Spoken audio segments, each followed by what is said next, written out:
আমরা দুজন স্বামী স্ত্রী আজ থেকে শপথ করছি যে কোনোদিন আমরা ঝগড়া করবো না। কোনোদিন আমরা না, আমি ঝগড়া না করে থাকতে পারবো না। তুমি রোজ রোজ ঝগড়া করবে নাকি আমার সাথে? হ্যাঁ, ঝগড়া করবে তো বাপের বাড়ি চলে যাও। তা ঠিক আছে, আমি বাপের বাড়ি চলে যাবো। ঠিক আছে, মাসে একবার।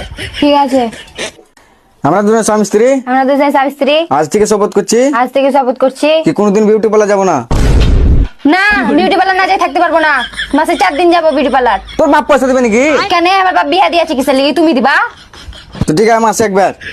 ঠিক আছে, আমরা দুজন স্বামী স্ত্রী আজ থেকে শপথ করছি কোনোদিন শপিং মল যাবো না। না, আমি শপিং মল যাবো, মাসে 2 বার করে যাবো। তো আমি পয়সা দিতে পারবো না। কেন পারবে না? তাহলে বিয়া করে করেছিলা? বিয়ে করে এসে পয়সা দিতে হবে। তাহলে আনতে হতো না। তো ঠিক আছে, একবার। না, 2 বারই যাবো আমি। ঠিক আছে। আমি কেন মরি না।